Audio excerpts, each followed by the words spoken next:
All right. All right, So y'all. here we go. Yeah, let's jump into it. So thank you so much all for joining us tonight. Tonight is going to be a really special conversation. We have two legends up here that I'd like to first and foremost introduce. We have Yolanda Haynesworath. So she's been doing this for a minute, y'all. 20 plus years in the pharma industry. And she leads the global business and D&I initiatives for Gray. She's a champion who's really dedicated to health and wellness, really helping the community out and packaging, in her expertise around, ethics and other things of that nature. And, she's recognized for her strong presence and of course, for her D&I initiatives. And then we have Walter T. Geer out here. He's the executive creative director for VMLYR. And he's responsible for creating innovative design solutions within the healthcare practice, as well as synergizing brand and consumer experiences across a broad range of clients. And he's heavily accoladed in the space. Ad Week, People and Marketing, Savoy Magazine. They're about to build a statue of him up in Harlem in like the next 2 weeks. But what I really appreciate about him, is the way that he's a passionate and vocal advocate for Black equity in a space and ensuring that that there's a diverse and inclusive culture for Black and Brown creatives in advertising. So just to give you an idea, you have two Black advertising executives who are leading the charge for Black equity in the pharma space up here. And you're going to hear their perspectives tonight on a really key topic.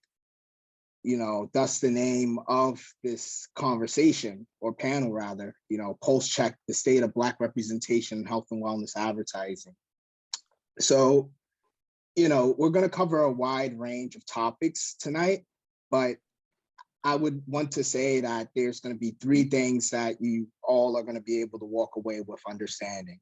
The first of which is understanding what Black professionals in pharma advertising endure to ensure that the work is equitable for Black consumers. The second being to understand the importance of Black representation in pharma work and why it should be reflective of a real, authentic Black experience, no diversity for the sake of diversity. And the third is to learn frameworks and methods for validating the case for Black representation to your agency partners or even your clients to make sure that the work is moving in the right direction, because that's ultimately what we want. So, and the fourth is you're going to be like, Yolanda is a G. For real. Yeah, Yolanda's. That's what you're going to walk away with. She's a G. So, I'm signed up, sign, seal, deliver. Davon, your problem with this whole panel is going to be controlling Walt, unfortunately. No, let's get into it. It's going to be great. Oh, man. Yeah, it's going to be an amazing conversation. And, I think to set the tone of it, there's a wide variety of topics that we're going to touch on, but I want to level set, this conversation for everyone. Speaking to the historical causes that have led to Black representation in pharma marketing being, not so great and in many cases almost non-existent. And that ends up, not only impacting the work, but ultimately the end consumer, which leads to many Black people having not so great experiences when they go to the doctor. So the first question I want to ask is for both of you, do you have any personal stories of yourself or loved ones having not so great experiences in point of care settings that you believe stem from the, not so great representation of Black people in the work? And, I want to toss this off to you first, Walt, because I know that in your previous life, you worked on a campaign, Black Health Now, that really addressed this issue and the impact that it has on Black people. Yeah, I mean, real talk is I think that it has touched this problem, systemic racism that has been built into the healthcare system has touched, I'm sure, like 99.9% of everybody on this call and the people who are watching this at a latter point, who are people of color or specifically Black people, right? So without getting into the whole, Black Health Now initiative, we focused in on that. But, I've had many, instances. My stepsister, who was a prosecutor, lead prosecutor in Delaware office, extremely bright woman, 34 years of age, I believe she was at the time. She passed away, 6 months pregnant, right? Not getting the right, information back from her doctor, right? Totally preventable shit. Times where I've been, in the ER room and I've had a doctor tell me, because over the years, right, there's this misbelief that, we have, higher threshold for pain, right? Or tolerance for pain, not the case, but this is what they believe. I've been in the ER room and had a doctor say, oh, you know what? You don't need anesthesia. Just take these stitches. You'll be good. You look like a tough guy, right? So like this is stuff that touches us in many, many ways. And we're going to get into the crux of some of these issues. But, I just want to say, thank you for having me here. And I'm really happy that everyone, the 40 or so people here are attending, because this is a really important conversation for sure. About yourself, Yolanda? A little hard to answer this question. To Walt's point, there's like too many experiences to point at. I mean, a lot of our people spend a lot of time in the emergency room in terms of care. They don't do a lot of the preventative steps for healthcare, like screening and stuff. I mean, one example that I can give that I think ladders up to just perceptions of our community when we come into the healthcare system. So I can recall being in a labor room, having my child, and have someone, because I was in an academic institution, so that's even a difference that many don't know within our community. There's differences in these hospitals. There's community hospitals, there's academic hospitals. So I was in an academic hospital and a researcher walked up on me, I'm in labor, like having contractions, and she tried to sign me up to a trial. So I was at the point in my labor where if I went another centimeter, I would have been ruled out of even being eligible for the trial. But when she walked up on me, she thought that I would just automatically say yes because they were offering like $100. So I started asking her questions like, what's the inclusion/exclusion criteria of your trial? She starts to break it down to me. I asked her some other stuff, and then I said, no offense, can I see the doctor? Because I need them to advocate for this and give me a little bit better understanding. And she just like looked at me and says, most people actually just take the $100 and like leave. So I get offended when I hear stuff like that. So it's hard for me to talk about experiences because I know the system too well. I kind of prevent them before they even start. But when I go through them, I know how they lead, how they would trail out from my, family's experience and my friends' experiences. And I just pause it, but I sit there and I reflect on it and I feel terrible because I'm like, if it's not me who has all of this knowledge, I can just understand what happens to somebody else in these situations. So take the $100, possibly set yourself up for some serious risk with your child being born, things like that. So that's my answer to that question. It's a difficult one to like really pinpoint because there's just so many examples. Yeah, it's rough, Walt, I'm sorry for your loss, and Yolanda, I'm really heartbroken to hear that happened to you, right? But these are things that happen to us on a daily basis, and this are things that have been happening to us for generations, right? And there's many different causes that have driven doctors to, sort of have this mishandlement of patients, or, not necessarily coming in at the right time, or, doing clinical trials just to sort of push it and get people money versus doing it to, have better health outcomes come from it. So I think that this sort of segues into the next question I have for you guys, which is, what has contributed to this historical substandard representation of Black people in pharma marketing, and the terrible outcomes that have come from it? let me flip that for a second, because I think that where I would like to start was that with that same topic is that there's not a strong enough understanding of the health space, right, to entice people and get people to want to even try something like this. Like, you layer on top of that the fact that, like, look, like a lot of us, we're not learning or understanding a lot of what creative agencies do and media agencies do from a younger age too, right? So we see this problem in all of advertising, lack of us in these spaces for a few different reasons. But I like to start from a point of, like, on telling people that when you work in this space, right, and like 65% of my day-to-day now is health, right? But like, when you work in this space, you have the ability to make a direct impact on people. So I've been in advertising for 22 years. I've done shit for Netflix, for fucking Nike, for fucking Ford, like tons of big brands, huge campaigns, right? But I can tell you the past 3 years where I've been able to, set aside time for health as well, like that for the first time was like, for me, like, holy shit, I'm doing things for Black people, like real shit. This, like, not talk, I'm saving a life, right? And when we oftentimes health kind of gets all, this notion that it's boring work. It's like, that's where people go and get stuck. Well, let me be honest with you. Like, some of the work isn't going to be like a fucking launching a Jordan sneaker. No, but it's impactful, real work. And on top of that, and here's just some real talk, they pay these motherfuckers a lot of money to do health. And that's real talk, right? And I could go pros and cons all night long, right? And it's like, health clients don't jump the way consumer brands, CPG brands and all these guys jump different agencies, all that. So there's you can kind of settle in and chill and make impact and money. I mean, I'll build on that, right? So, well, the reason why you make more money is because of the knowledge. So I can sit up here and break down a ton of diseases to you. You'll be like, what?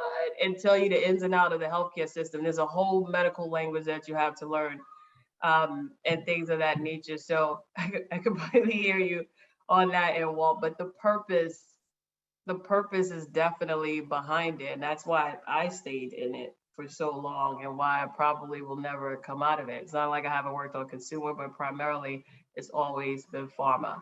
So can you take me back to the original question, because I forgot, and I would like to build on that, but I just wanted to add in terms of exactly where you're going. The purpose that is there is one that I think people really need to lean into and get away from the shiny part of advertising, because it's like, if you can change that life, that's what it's all about. Yeah, and I would say that you both were hitting it, I guess what I'm trying to get at is what has contributed to the historical substandard representation of, Black people in pharma marketing. I think that you guys hit a part of it, of, the impact of us being in this space and being advocates for it. But when we're not in the space, what is sort of leading to the work not necessarily getting the proper equity that it should receive? I mean, you have the evolution. So first we were kept out.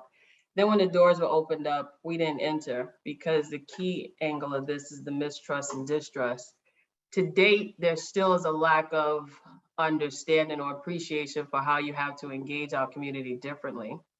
So until they pick up on that, some more may enter, but they're also going to leave, because we're not working on enough on the inside to make sure that we have changed the environment, that we have changed the systems, that we have changed the structures to make people feel like this is an environment that I want to be in, that I belong in, and that I'll be respected in. So I'll get more into the healthcare aspect of it, where it's significantly impacted. So without that lack of diversity or representation, we have problems, because we actually have a lot more risk set up for our community. When these physicians don't know how to diagnose our conditions, and well, I know you talked about this with some of the Black Health Now stuff, things like COVID and people being told, wait till you turn blue. Who the hell turned blue? Like, what are we talking about? So you have things like that from a health literacy perspective, and I'll call it a Black literacy perspective, if I wanted to flip it like that, that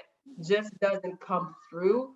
They don't have, and this has been some of the latest with the illustration for the African gentleman, They just don't have, from a training perspective, when they're coming up, enough visualization of the diseases on our colored skin, et cetera, et cetera, et cetera. So coming up from a training perspective, there's a ton of bias built in where they start categorizing certain diseases. They'll say sickle cell in their head and put black. They're creating false categories that don't even need to be there. So all of that bias and perception is built in way up front because of the lack of representation. Recording in progress.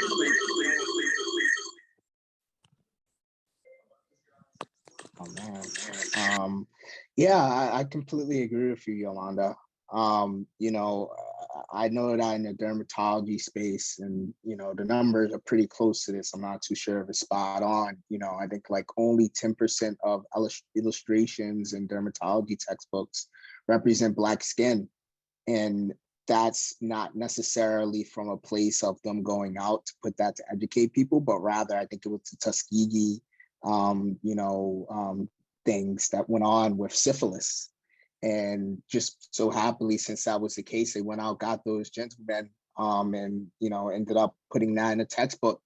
And then only about like 5% of dermatologists would say that they're knowledgeable in Black skin. And you know, that's terrible, because you think about the negative health outcomes that come from that, of certain conditions such as melanoma, for example, you know, going undetected, and people dying, or misinformation of saying that Black people don't need sunscreen. And then you end up having Black people who get skin cancer.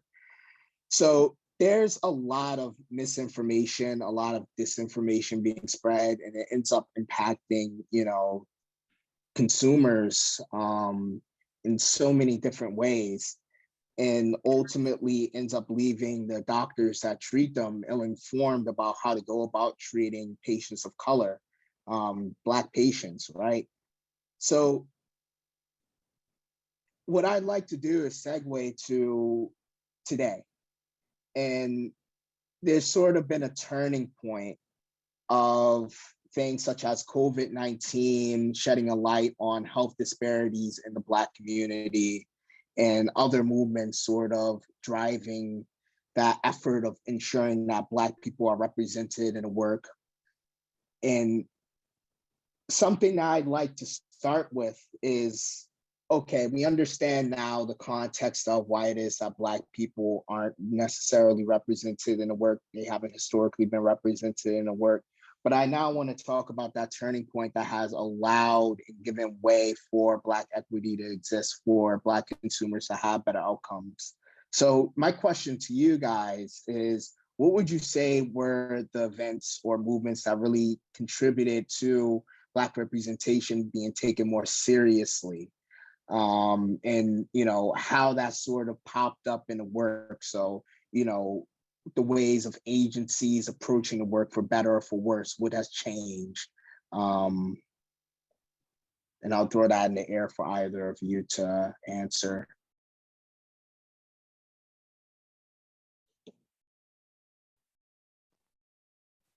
Sorry, wasn't muted. Yeah, I think that the past few years is like changed the game for everybody, right? Like all of advertising, every brand, every type of brand, right? It was about, okay, now we need to be purposeful with what we do. Now we need to be authentic with what we do. But the thing is, when we talk about pharma now, this was more than just being, hey, like we need to be authentic, but hey, like we got a real problem here to fix, right? Because like now screwing up and not being authentic and not being real, or not speaking directly to a particular person that we know our drug is meant for, means that we could essentially lose lives now, right? So what I thought was, I mean, let me back up a little bit too. You talk about the last 2 years, like even at like VMLY&R, where we're making our most money is from pharma now. So pharma companies over these past 2 years just went crazy and blown up. And so, you know, in a lot of the work I do, Yolanda as well, we're both work together on a couple initiatives.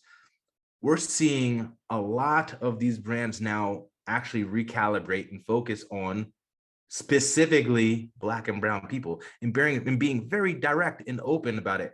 I would say pharma brands are doing this more so than any other type of brand in the marketplace right now. And that's just me personally working across a whole slew of types of brands. most certainly. There's a heavier emphasis on it. I'm seeing more people, Black people on the brand side. I'd say more showing up to meetings that I've been attending than the agency side. And I don't know if Yolanda, if you can kind of, if you agree there, but that's been another thing that surprised me. I'm seeing way more Black people on the client side on these calls. I can't say I'm surprised. So I agree with you, but I can't say I'm surprised. So definitely more representation. And to answer your question specifically, the events for Black Lives Matter and COVID definitely has been the catalyst. I think that combined with social. So why I say social is because it has made everybody accountable.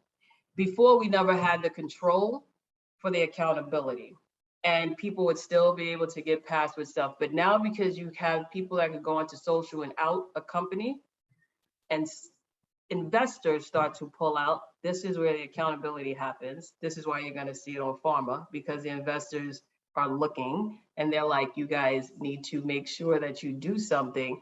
Everybody is under a microscope right now. So I expect the hires, to be completely honest, because that's step one. So for me, over the last 2 years, the most that we has progressed has been step one, which is getting the people in. And we're actually still stuck at step one, which is actually doing it in the right way, because I think people are just pushing people in, but again, they're not marrying up on the inside, or they're thinking like that's the end of it. And I'm just like, it's DE and I for a reason. And everybody tends to know that that's wrong, because now it's all of a sudden it's DE, I, and B. We added belonging because people don't have the understanding of what DE and I meant from the first place. I'm finding that people think if they have diversity, just meaning they hired more Black and browns, they're done, and that everything else will follow. There's a lack of understanding between diversity brings you a little bit of equality, it doesn't bring you equity. So they tend to think that it's all the same thing. Inclusion does not mean that people belong. So that's where you start to get the B on things. So I think we have to kind of start from like step one. Now that everybody's coming in, it's a good thing, but we still have problems. So I agree with like more people for sure, but there still has to be a lot more steps on both ends, agency as well as pharma companies. Absolutely. And to add to that, what I've noticed too is they've been on the agency side and the brand side way more receptive to knowing that we need to be educated, right? Like, tell me what I should be doing. How do I speak to these people? Again, I'm seeing so much more of this on the pharma side than any other side. For sure. I definitely agree. Agency side, I mean, great. BML Y&R as well. Many steps and many programs put into place in terms of recruiting of diverse talent and making sure we have programs in place to do so, but also internally changing the structures and the systems that need to happen, changing the environment. The culture has to change, and we are definitely working on that. So you have definitely a lot more of the steps on the pharma side. They have the greatest risk involved. So to your point, people will die. And now there's a high visibility of why people may die. So this is the difference from what I'm telling you. So before it's like death, now people can point back and say death because you guys didn't diagnose it right, because you didn't have representation, because this, because that. So it's a lot greater visibility. So pharma has definitely stepped up. There's some companies that do it a lot more genuine than others. I'm not naming any names, but when the commitment is there from the client side, that is the biggest driver. And it will pull the agency in. The agency will not have a bunch of barriers of feeling like it's coming from one side and trying to drive the clients in. We still have a way to go with the clients getting on board to commit to this. That commitment means that you're open to explore, you're open to take a little bit of risk, because nobody has a model built on any of this. It's changed the game completely from thought leadership. Physicians can't tell me like anything on this. Like, they have to look at different thought leaders right now. So very different way of thinking about everything. And I want to add one thing to just show how drastically these past few years have changed things. 3 years ago, I was talking to a pharma brand. I can't even tell you the drug or type of drug because it's a big brand, right? But it'll give it away. But I was talking to this brand, And literally, we came into this meeting and I presented this big idea about how we specifically target Black people.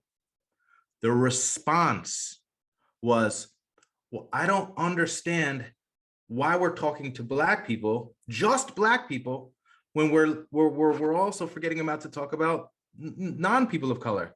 And I had to say, this drug, 97.8% of people that have this problem are Black. That is your audience. Literally only almost 100%.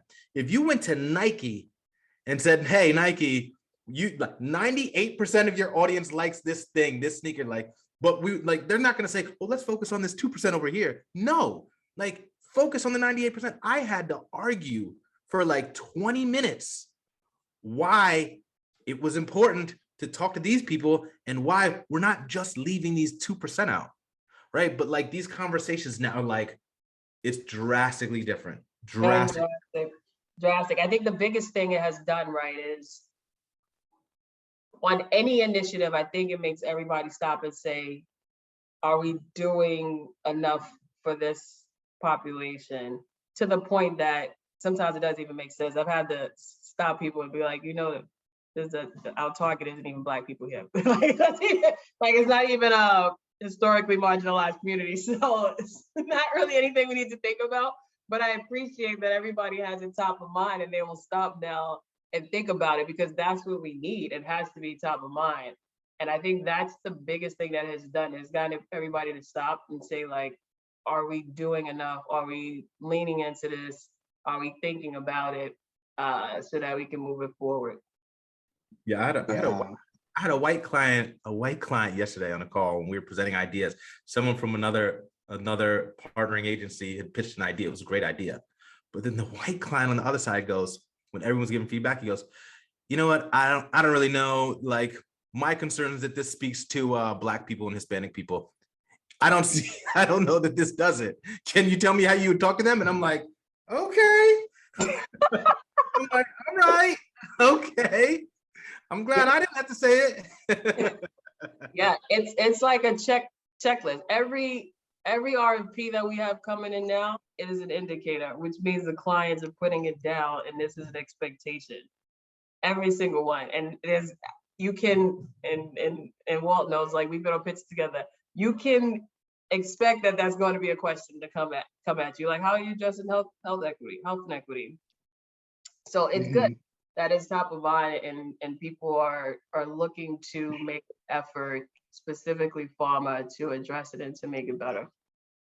Yeah, I think it's interesting, you know, just going back to Walt's part about target audience and, you know, who they think the target audience is and who the target audience truly is, you know, it's perplexing. You know, you'll have situations where a product's clinical trial, and, you know, this is just historically true, and even now the case true. I think that there has been some works on it to get more people of color into clinical trials, but I think that the stats is around, like, people of color as just like a block itself, so Asian, Hispanic, Black, etc., make up around like 12% of the people in clinical trials, and then the remaining, what is that, 88% of people are white. And they end up going through this clinical trial, and sometimes you'll have clients who, you know, forego looking at the real world instances of who are the majority of people who have this condition, and they'll focus on the majority of people that were in a clinical trial and use that as a base of who they need to target. And while who's in a clinical trial gives you a better idea of understanding how that product may work in that particular group, it doesn't necessarily give you an idea of how it may work in communities of color, let alone should serve as the automatic indicator for who you should be marketing to through your efforts. And there's several different. That's going to be a problem for a long time. That's going to be exactly. That is the one major obstacle in the way of any pharma company right now. Black people don't trust them. Yep. And every right and reason too, with everything that has happened over the past years. And this is why we saw the same issues come up with Black people in COVID. I'm not taking that vaccine. What are they trying to do to us? They're trying to put chips on us. like all this crazy shit. Like I get it, but that's going to be a big problem. It's very big, but what I think is interesting is as we step through this as a pharma industry, I find that we are not using the same techniques that we use in our daily business. So strategically, when we are addressing a problem, we know that you have to change a behavior, a belief before you can change a behavior. And the way we are trying to run things right now is just going straight in. And I'm like, you haven't tried to change that belief system first. So why would you think that the behavior is going to change? So it's going to take some time. Yeah, and it's a poor way of, you know, how people are approaching the work and sort of priming people to think about changing their behaviors. And, you know, I want to switch gears a bit and, you know, focus on the work, you know, as it stands now, given that we have, you know, to a degree, a seat at the table and our voices in the room advocating for this work to, you know, move forward, to give equity to Black people, you know, for better or for worse, you know, in the work, are we moving in a good direction, or do we feel like we're moving in a not so great direction? So are we doing the work with a purpose of ensuring that authentic voices are being represented in the work? Or are we just doing it of just slapping a Black person on there in an unrealistic setting and saying and marketing to them in a way that a Black person will probably look at that and be like, huh? So it's varied, right? And again, it has a lot to do with the client and what they expect. So I think like you can think of pieces like The Choice that came out of Cartwright's shop. He's working with a company that's heavily committed to the space. So you get a lot more, I'm not gonna say freedom, it's like brilliant, creative, but you don't get pushback from the client when the client is all in. And I think it helps to really get good work out. And I see a lot more steps when the teams are coming together for creative to really do things that are targeted to our community. So I think that is good that the efforts are there. It's unfortunate though, because, and thankfully at Gray we have this still lack of diversity. So it tends to be like this bit of a freeze. I think the creatives get in this point where they're stuck because they start to get scared because they're like, are we going to do this correctly in a way that is authentic, or the way that I'm not going to catch backlash? Is actually they're paralyzed, and it's preventing them from moving forward even though they have good intentions. I think we have to find ways to get out of that. Like we have a group at Gray which just serves as a sensitivity check. So route your stuff through us. It's about 50, actually it's about 75 in the group now. Route it through the group. You'll have a bit of a gut check. It should not replace research, but you'll have a bit of a sensitivity check to get people a little bit more comfortable and get them out of that paralyzed state. Because everybody's scared right now. So they're like, I want to do good. You have a couple of camps. You have, I want to do good, it's authentic, get in. You still have the ones that's like, I want an award. That's where it drives me a bit crazy, because to Walt's point, healthcare is different. You're saving a life. The award should be like the cherry on the cake type of thing. Like that shouldn't be what you're going after. So you have some racing that way, and they're like, I know if I do good in this, it's going to be a hit type of thing.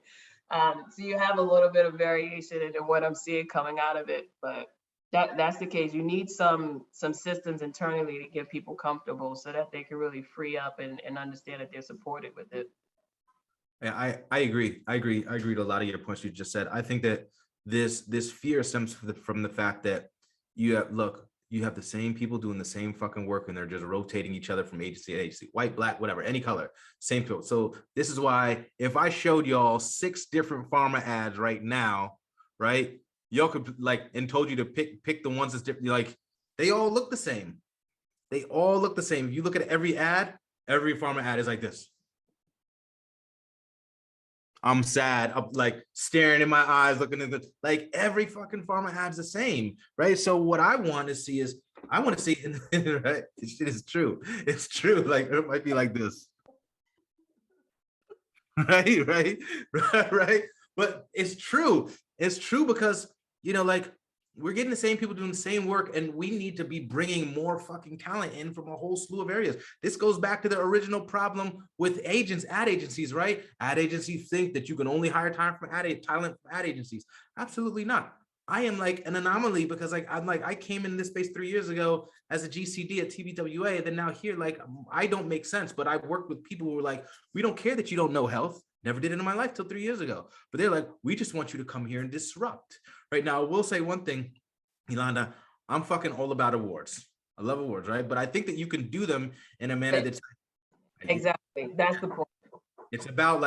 it's about like how do I make impact? Because I make this impact this right way. And then if I actually bring in some transformative technology, do something slightly different, this could be a fucking thing. Right. But on the farmer side, what's tricky is how there's, again, like, because you have this, you know, people who have been in the space for so long and kind of fixed in their own kind of, you know, way of thinking, it's hard to press some of those ideas. So this is why where pharma gets a bad name, right? It is that when you get into these spaces and you get someone like myself who comes in and is like, yo, let's break this shit. This is how we do it. And then immediately get the, I don't know if the client's going to like that. Why don't we tackle this low-hanging fruit over here first and update this website and do these banners? And when we get through with that, then we can hop and show them that shiny thing over there. So there's this fear, even from a lot of folks, accounts and strategy, because like pushing the clients to do something different that they haven't done before is also difficult, right? So this is like a whole system needs to change, right? It's like, everyone needs to rethink like how we're thinking about reaching people, how we're actually doing it, what products, what platforms, all of this is changing, because quite frankly, in like 5, 6, 7, 8 years, guess what? Like we might not be using this, right? This is going to end up being your laptop. This is going to end up being your mobile device. And when I walk around, it's going to be all about voice activation. So a modern day UX person right now, like a UI designer today, tomorrow is going to be a copywriter, because it's going to be about how I actually speak to my brand, how I communicate with my brand, and how I visually see that in my day-to-day life. So all of this is changing at a rapid pace, right? And pharma tends to be on the backside. And the reason why is because pharma wants to be the first to be second, right? They don't want to be like, we're good for this race, but we don't want to finish first. We'll follow right after that guy, right? But that's okay. That's why we need more people like us who can come in and say, let's do this shit. This is how we move it forward. So it's a job indeed. It's a hard job, right? But it's fun as well. I mean, and what you're feeling, well, is kind of what I said about once the client is in, you don't get that pushback. So the pushback comes from people on my end, like the account side, who fears what the client is going to say, because we are in a very heavily regulated environment. And the way that I always work with my creatives, if you want to push something I think is not going to hit the client the right way, number one, we need a good rationale to support it, a good business rationale. But going with the range, I'm not going to stop you. I need you to give me this one and then bring the other one in. And many times what happens, they end up going with the one that you think that they didn't. But if you don't let it go through, we'll never even gets across or even has a chance to come out on top. Well, that's a good slight segue, because I'd like to actually get into something, right? Like getting good work done. And this is like beyond just farm or whatnot, like takes a significant amount of teamwork. So a lot of people say like, well, I want to get a can, I want to do this work, I want my shit to be on Ad Age and Ad Week. But getting there is actually really hard because it requires a significant amount of teamwork with people. So like a great example, I'm not going to go into client name. I can't talk about it right now, but like Yolanda and I are both working on a client. And I don't know if Yolanda, you saw that idea, the one I brought through. So like, this was like 3 months of in the making, where I was like, yo, come on, let's pitch this. Yo, come on, let's I got this thing. Let's go. This shit is going to get cans. I'm going to win everything this year. I got to go. And it was like, and everyone's like, chill, well, we got it. Chill, well, we got it. Chill, well, we got it. And I'm like, what the fuck is going on, right? And it's like, and yesterday actually sold it through, boom, done, right? Now I'm not going to be able to have time to build it for this can, but whatever, I'm good for next year. But my point is like, it takes this solid effort from everyone, because it takes people like Yolanda, who's like, all right, this is what the client's doing, this is what the client's focused on, this is the overarching, thing for their campaign. Your idea is good, but it might work over here, and let me tell you how to get it and slip it under that door over there. So it takes so much. A lot of people think, yeah, I'm a creative, I'm gonna just come with a big ass idea, I'm gonna be good. But you have to be so strategic, which is why I give so much props to anyone that wins any awards, Effies, and all this stuff, because getting it to a point where you can actually submit something is really hard.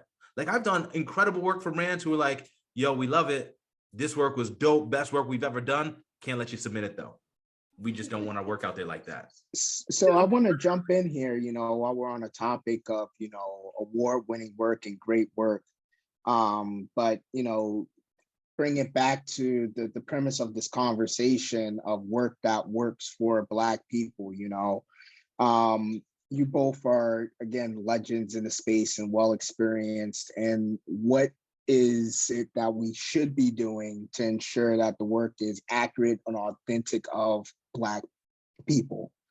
So what are the resources, the tools, the documents that you would tell the people here that they should leverage, that they should start to integrate into their practice to ensure that Black representation in our work is good, that it's award-winning, at one point, but also is serving the people? So, copy-wise, casting, market research, insights, all fair game. What are your thoughts on that? And what is it that you can provide to the people here?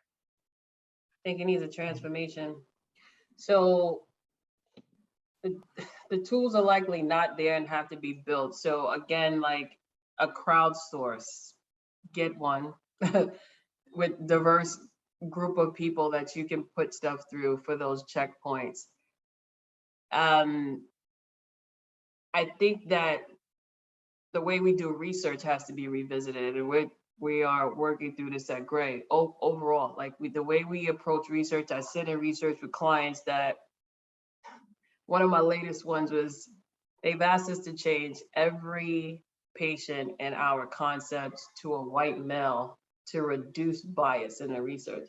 Said, you reduce bias, because I get it. The more you standardize everything, the less comments you're getting back that are very like pinpointing, like, oh, well, Wall had a hat on over there and Davon don't have a hat on, so I'm pick this one.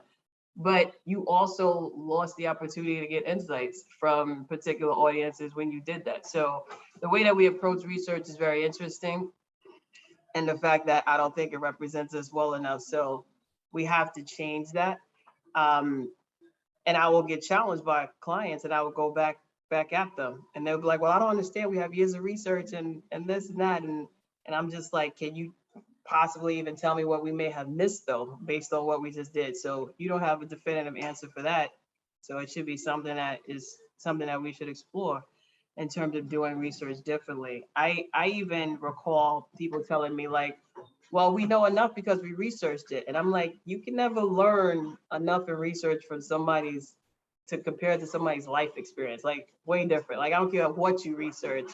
And if you don't have the same experience, it's hard for you to even get certain things out of them. Like, we ask these questions about relatability for things.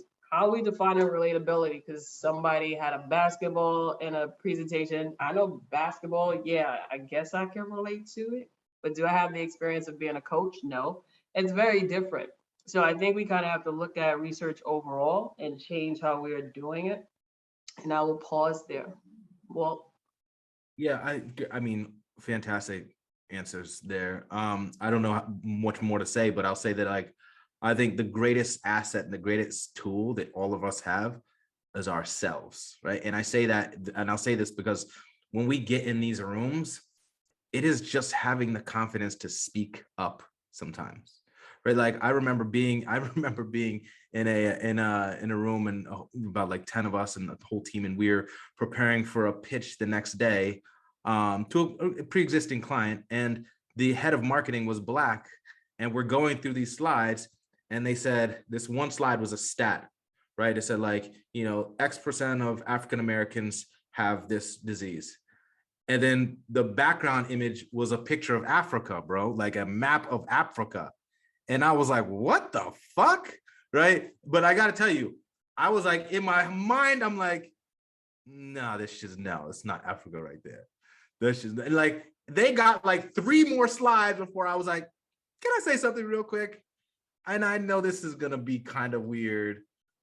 There was a picture of Africa about 3 slides ago. Could we take that out? Because that just felt like we were saying all Black people are right there in Africa. Like, that's what we're all, you know what I'm saying? Like, this is weird to me. But I'll say, it's like, it took me like 10, 15 minutes to muster up the nerve to be like, I gotta say something, because if this shit gets in front of this dude tomorrow, it's gonna kind of be ugly, right? So I say that because, like, you know, get comfortable with speaking up, because like a lot of the times it's that easy to speak up. But I also say that, like, we should be training ourselves to be feeling comfortable with speaking up. And part of speaking up and doing that in front of others is also learning how to use your voice and learning how to actually present and inspire other people, right? Because I will tell you, when you get in these rooms, especially when you're on like agency side, where it's like, we get in here and we debate shit. Like, I'll debate shit with Yolanda because I'm thinking it this way, she's thinking it that way. It's nothing personal. But in these spaces, you fucking debate your ideas. When we go into a pitch, I have to win this shit, my idea, against every 10, 11, 12 other people, the other creatives. And then, cool, mine's good. Then I get to take it in front of the client. So we have to get good at knowing how to speak to an audience, knowing how to inspire people, get people to do a certain thing. And again, the further up your career you get, the less hands-on work you do and the more pitching you do. So it's all super important, learning how to speak and then speaking up when the time is right. I mean, if I can add, so the speaking up, definitely. And for anybody on this call that is not African American, this also includes you. So I think the misperception is that, oh, if I'm not Black, I can't speak to anything that people are talking about right now. And that is wrong thinking. We all connect on experiences, and Cartwright will tell you this too. So, because he talks about it a lot, and that's why his creative hits so hard and it goes so broad. Just because it was a particular person's experience doesn't mean that you connect. When we talk a lot about things, we have these panels. I have people that come back to me, maybe from Russia, and it's like, you know, I experienced something similar because in Russia, this happens. And I'm like, that is the connector point. So you don't have to be a Black person living this particular experience, but it doesn't mean that you can't connect. So people definitely have to talk up. Again, it paralyzes people because they want to sit back and not say anything. And Walt take 15 minutes to speak up. I speak up in like 15 seconds because I just have a comfort for it. I mean, I can recall sitting on a call talking about photography and remember a client telling us to edit a photo to make a Black man look like a waiter. And I was like, it hit me and I was just like, whoa. I was like, hold on a second. Because I actually took about 30 seconds because I wanted to see if my team talked up because I'm like, they know better. Nobody spoke up though. Because again, the fear. And I was like, I just want to ask a question. I need to make sure I heard it correctly. And then I was like, I have to say, I'm not sure that that's a step that we should be taking to perceive the one Black man in the midst of the white people, make him look like a waiter. I was like, I don't think that that's something that your company would want to communicate or ours. And they were like, you know, you're right. We were just trying to get to this point. I was like, I understand it, but let's change what the plans were just now, because this isn't gonna be a good thing. And it changed the path, but we have to talk up. Please. That's ridiculous. That's insane. You know, speaking up is really important, you know, whether it be you know, Black person or our allies, you know, because at the end of the day, many of us have these instances where, like, well, you see something in Africa, or, you know, like that's ridiculous. And then Yolanda, like you said, a Black person being asking them to edit a Black person look like a waiter, like, that's insane. But then many of us don't want to speak up out of fear of, you know, being shut down or fear of even being removed from the team, because they may feel as though you're a bottleneck in it. But I think that something that I do as a best practice to ensure that we're able to move in the right direction is sort of like build a business case of why it is that we have to have authentic voices and, authentic insights represented in the work, so that we aren't just doing diversity for the sake of diversity, but also at the same time ensuring that the work isn't misinterpreted as something that's, racist, or literally interpreted as something that's, racist.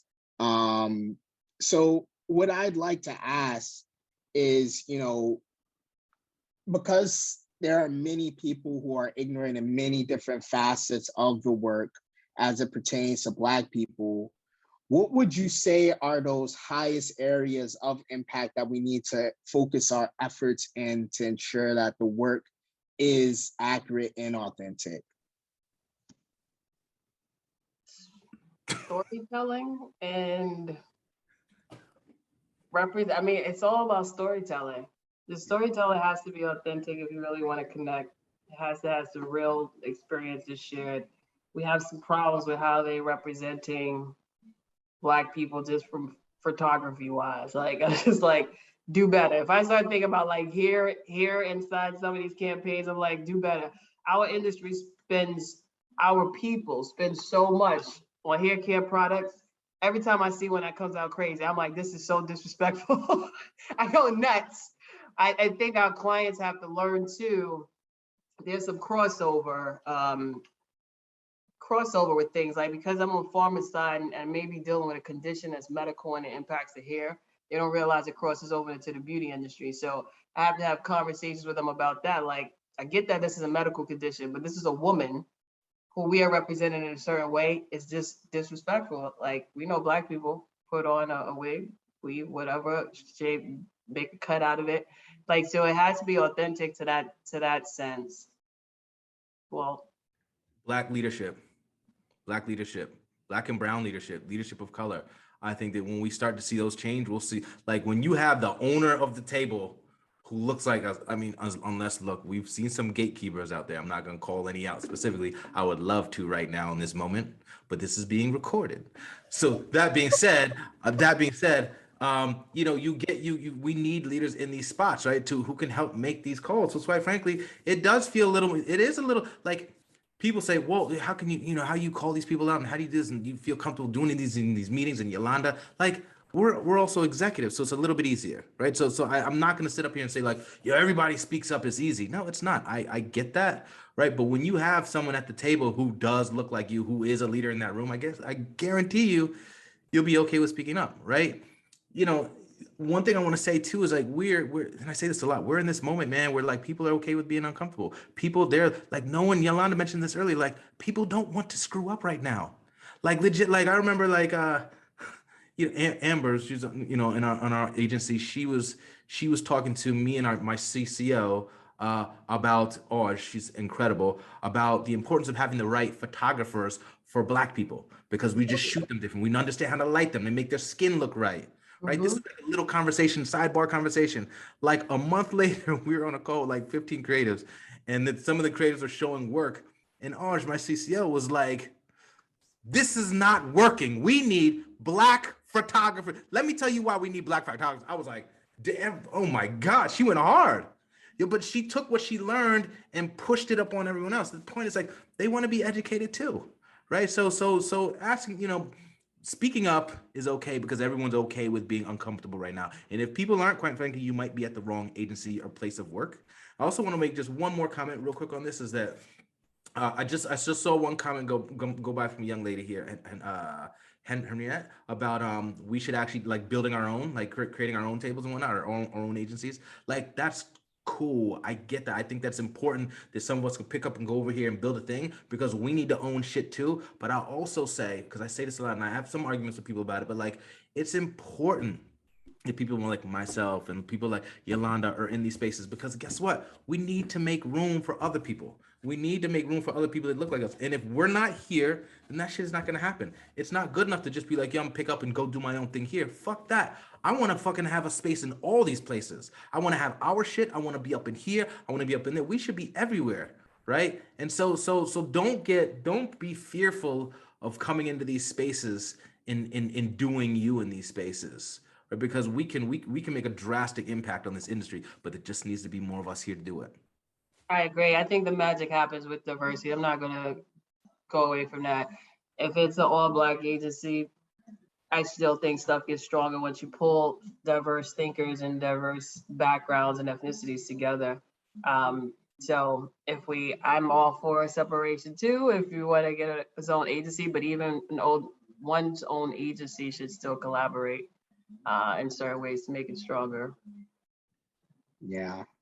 So I want to ask one final question, and then we're gonna segue into questions from the audience. But I just want you to take a step back and just look at the timeline that we just went through, right? Of why it is that there has been poor outcomes for Black people in healthcare settings, right? The historical context behind that, and how the space currently looks, for better or for worse, of things moving in the right direction and then things moving in a not so great place, right? In the next year, based on the current momentum that we have, how do you see the space evolving for Black consumers in health and wellness? You want to take that first? You take it first, Walt. So I don't know that we'll see drastic change in a year, because a year's not enough. Like, we got to understand, people, this is a marathon, right? Like this is not like I wish that I could see the change in my lifetime. I hope my daughter does, right? So we're in it for the long haul. I think that we will start to see people do things better. I'm not going to say it's going to be amazing work, but people are getting better. Clients are getting better. Agencies are getting better. Not all, some, right? That actually care and putting the right foot forward. And I think, but again, when we talk, and we talked about this a lot tonight, when we talk about the pharma space, like, there's no room for fuck ups in this space. Like, there's just no room for these brands. Like, you might imagine Pfizer coming out and, God forbid, getting some common racial shit. Like, it would be at the fucking end of that brand, right? The largest brand in the world, right now, or most well-known, I'll say. So, they want to get it right. So I think we're going to see better work. I think we're going to see work that's less performative, right? At least in the pharma side. But I don't know that we're going to see a massive impact in a year's time. I don't know. Yolanda? I agree. Definitely here for the marathon. I think some are treating it like a sprint. But how many years do we endure this? Like, you can't change it tomorrow. Here's a big point that I wanted to make of why it's also going to go slow. Because everything has to change. Like, our ways of working has to change. Pharma, the way that they build brand budgets, it's all on a brand basis. So for us to actually get a lot of work through that is needed to address the systemic racism, it's above brand. Like, it baffles me how we continue to get asked from our clients of how do you address health inequities for this particular brand. And I'm saying to myself, the issues cut across all your brands, but sure, we'll tweak it for this specific brand because there may be some specific needs, but for the most part, these systemic issues are being addressed in a very compartmentalized way. And what I mean by that, again, is budget. So for us to truly get these big initiatives through, our clients have to change the way that they even issue their budgets, which means they have to change the way that they actually staff their business, which means they actually have to change their structures overall together. So it is going to take time, because then that impacts how we move on our side. Yeah, I 100% agree. Rome wasn't built in a day, right? It wasn't like there was just overnight that all of these negative health implications occurred for Black people, right? And although we are making progress, in the right direction, I would say in some cases, it's not going to occur in the next year, right? Maybe within the past 2 years, there has been spur for change, but that change is going to happen over time. And, fingers crossed, we'll get to a point where we could go into the doctor's office and they're able to pinpoint just like that we have a condition. Hopefully you don't have the condition, but if that were the case, they were able to diagnose you faster, or instances where you aren't necessarily you know, given needles without anesthesia because you look like a tough guy. So, you know, I'm hoping that within, you know, our children's lifetime that things start to change, and that, you know, we continue to have this momentum, and that, you know, this equity isn't a trend, but something that's here to stay. So, you know, I really appreciate both of you guys giving your thought leadership on these topics. I hope that you guys in the audience were able to learn a thing or two. And I just want to open up the floor for questions, you know, of what are your thoughts on these topics, and how is it that Yolanda or Walter can best address, you know, any thoughts that you have as far as it goes for, you know, Black health equity representation in the space. I'm not too sure how you'd like to do it, Kenny, if you'd like people to sort of like hand the mic over to people, or if you'd like them to type into the chat and then we can address it there. You know, go gather. They can raise their hand, and then I'll call them. I can say, you know, whoever's next, help me keep track.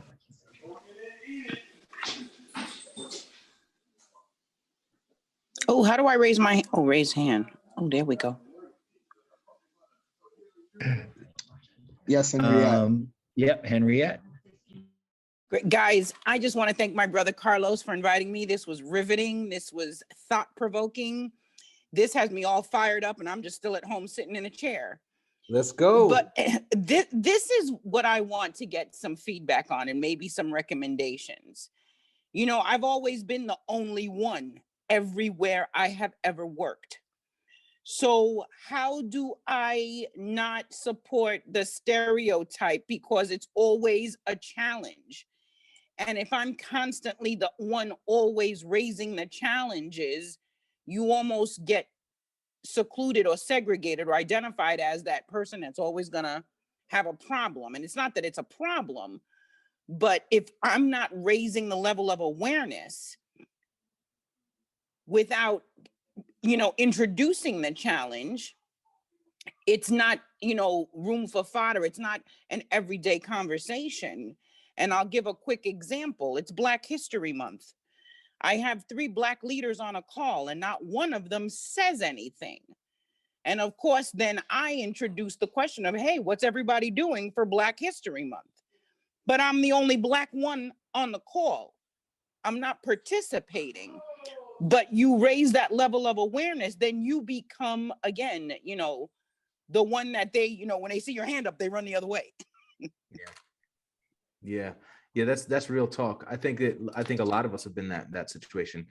Here's the thing, a couple of things, right? Number one is I say that, like, again, and I mentioned this earlier, sometimes, and it's okay, sometimes you need to recognize when, you know what, maybe this is not the place for me, right? Like, too many of us get stuck in this, oh God, like I feel like dealing with microaggressions, and then like on top of that, we're fucking working home for the past couple of years. So your work is where you live, and where you live, where you sleep. And it's like all this stuff.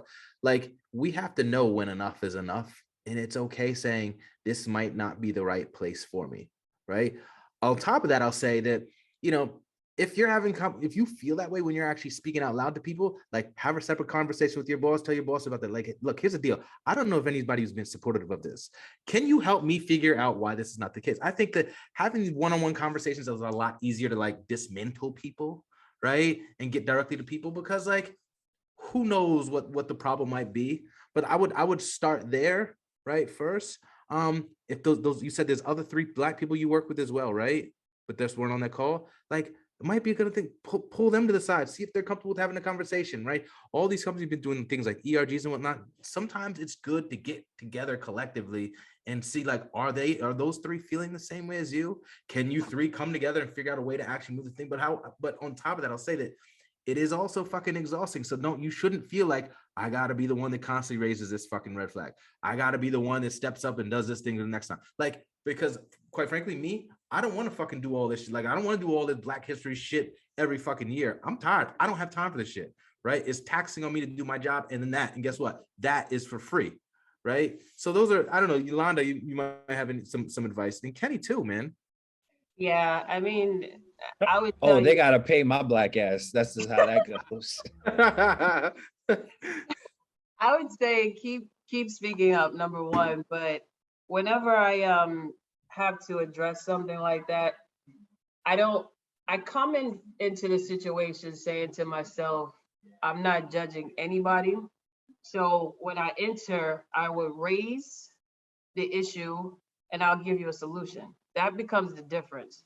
So, because if you continue, and I'm not saying anything about your situation, but what happens sometimes when people bring up things, they may raise something completely valid, but it doesn't mean that the people sitting on the other side actually know how to solve it. So you get no movement.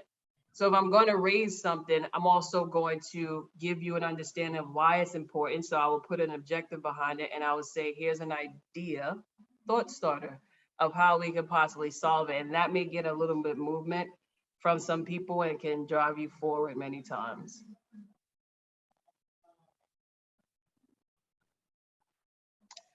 So I know that Alex also asked a question. His is, how are pharma agencies influencing other agencies? And I think that when he mentions other agencies, he's talking about CPG brands or agencies that work on CPG products. What are you guys' thoughts on that?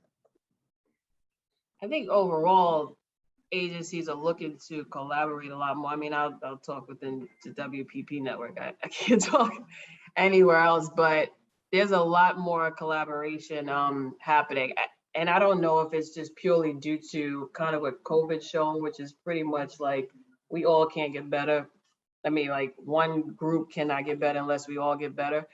I'm not sure if that sparked a lot more of the driving of collaboration, but I see a lot today that pharma companies are putting away their own like agendas and are opening things up and saying like, if we work together, there's a lot more power in it.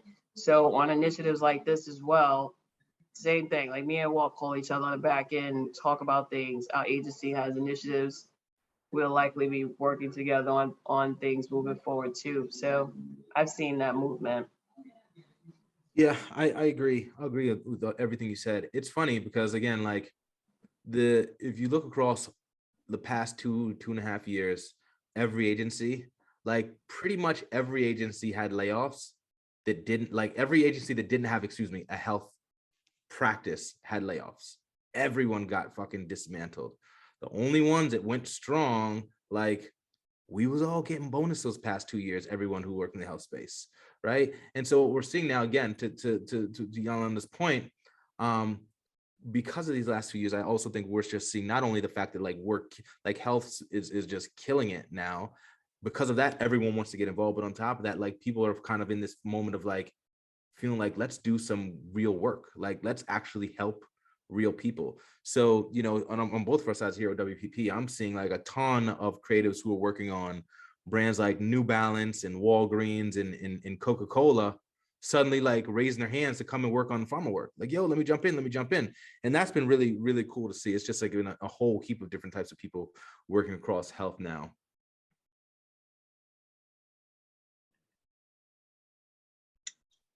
So I'm sure that we probably have like room for like one extra question. It's pretty late. It's like a 9:11, and I'm sure that people have work in the morning. So I guess who would like to raise their hand for one final question? Yeah, because I think I'm looking real ungroomed Kisa? here. Very close. Kisa. Kisa. I guess my question was more to, I heard Yolanda and I think Walter speak to having crowds listen to your copy or to see if something's authentic or see if something relates. How do you guys address actually speaking to our market without making it sound less intelligent, and more so the language factor? Like I listen to a lot of these pharma commercials and they use a lot of words or topics, how they show things just don't appeal to me as a Black woman. And I can imagine that a lot of us might ignore things that use words that we don't understand or terminology that we don't understand. Is that something that you guys focus on?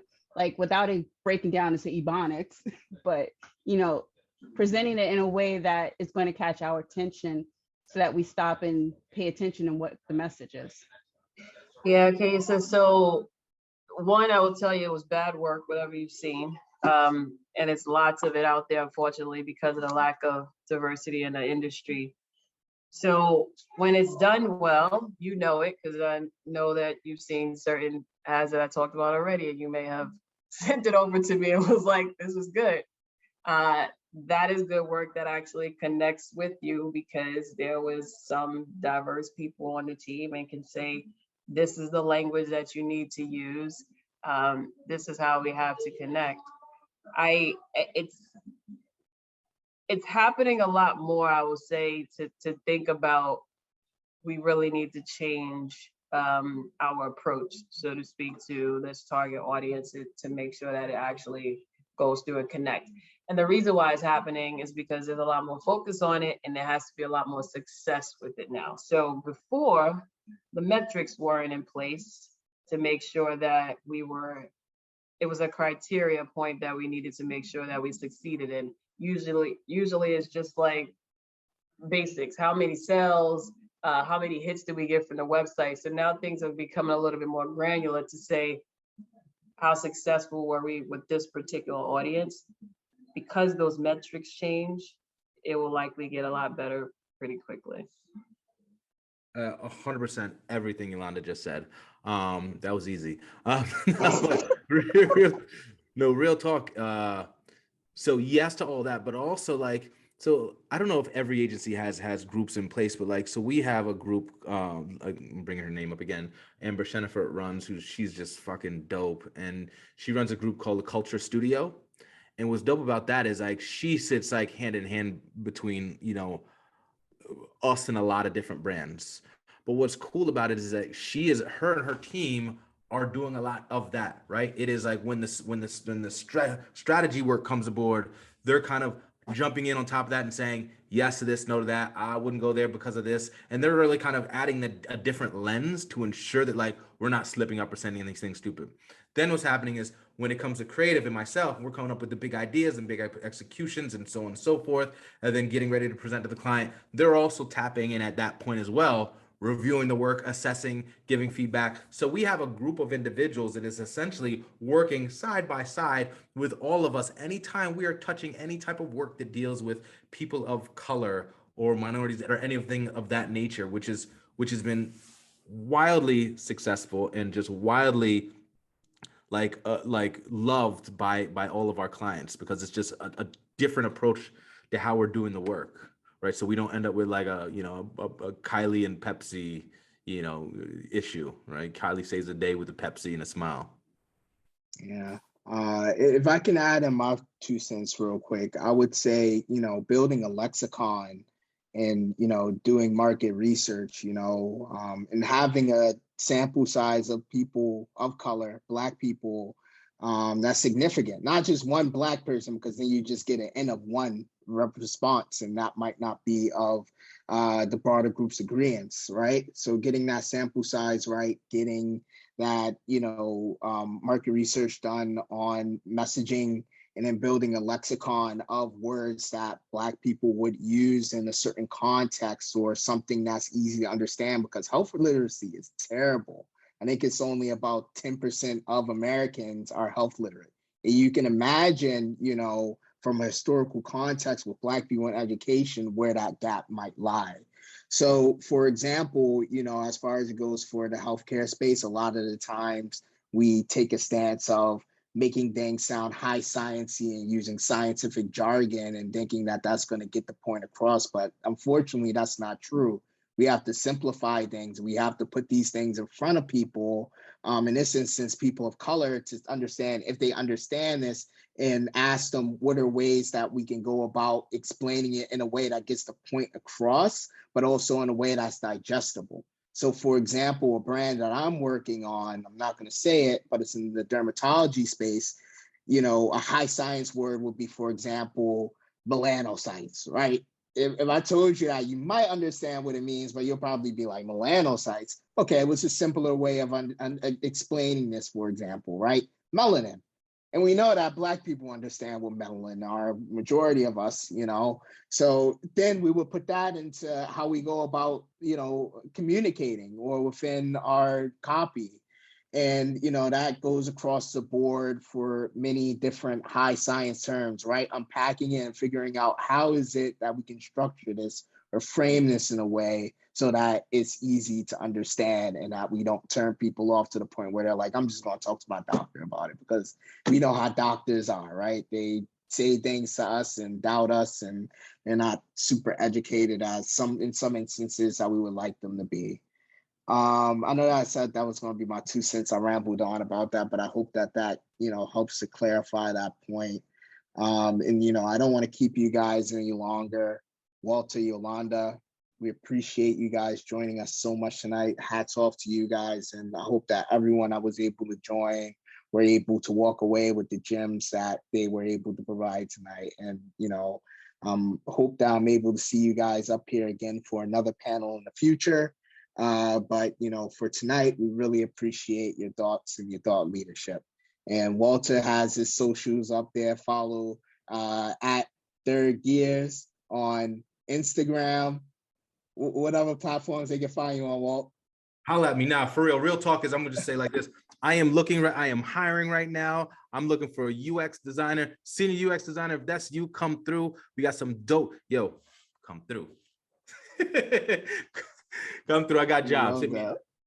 What about you, Yolanda? Do I have jobs? That's good. Yes, send me whatever. Always though, I'm on LinkedIn. Send it through. I always keep our people top of mind whenever something opens up, and it likely is stuff open. I just can't. I have so much going on. I don't know what the open positions are, but please, yeah, send me resumes through LinkedIn. I'm probably on the same channels that Wolf is. So if you find me, send me stuff for sure. Look, if you don't want had a great time.